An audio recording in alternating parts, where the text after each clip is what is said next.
Good morning sa inyo guys, Kalbong Seaman TV, nakatapak na ulit ng barko for today's video. Tara, samahan nyo akong pumasok sa loob. Pabalik na naman tayo ng barko for today's video. Grabe, carpeted pa yan guys. Tignan natin kung saan ako mamamalagi ng ilang buwan dito sa karagatan. Cabin reveal, let's go! So ayun na nga guys, pagkapasok ng barko, kailangan muna namin dumaan sa reception. Syempre, ang sasalubong sa atin dyan, yung gwapo nating receptionist, Omsim. Dito kasi namin iiwan yung mga papeles namin guys, training certificate, passport at seaman's book. Saka dito rin namin malalaman guys kung saan kaming kabinang ilalagay at maninirahan ng ilang buwan. Shoutout na rin pala kay Boy Kilay, ang angas ng gupit, horse cat. Sheesh! Tara, umakyat na tayo sa itaas guys na makita natin yung mga kabina. Uwi na. Sino pa palitan mo dyan? Yan na.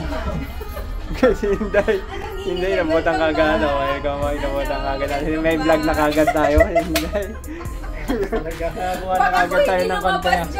Panay video niya ako nalabas eh. Nalabas ka na. Ayan.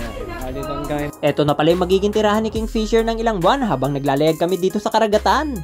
Tapos yung papalitan niya si Crookie, isa ding AB, pauwi na rin ngayon. Oh, she! Napakaangas par, nakita ko si Gloria, nakapantrabaho na, ang sipag. Grabe, ready na agad maglaba si Gloria, outfit check. Kala ko talaga guys, magtatrabaho na, pumunta lang pala ng crewmess para mag-check ng pagkain. Sheesh! Puntahan naman natin guys kung saan yung magiging lungga ni Kalbong Seaman TV, oh yeah? Welcome to my crib, ito pala yung magiging bahay ko ng ilang buwan dito sa karagatan, wala pang punda, alright! Vintage pa yung TV pero at least ready na yung tissue. Kuhain ko lang muna yung bagahe, tapos ipakita ko na rin sa inyo yung banyo. Ayan natin na.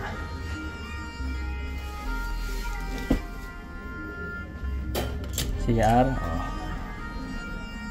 Ayan, CR natin guys. Shower check. Okay guys, shower check.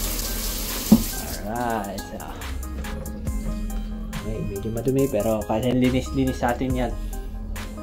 Pagkalagay ng mga gamit guys, kumuha na kagad ako ng pasalubong kasi coffee break na.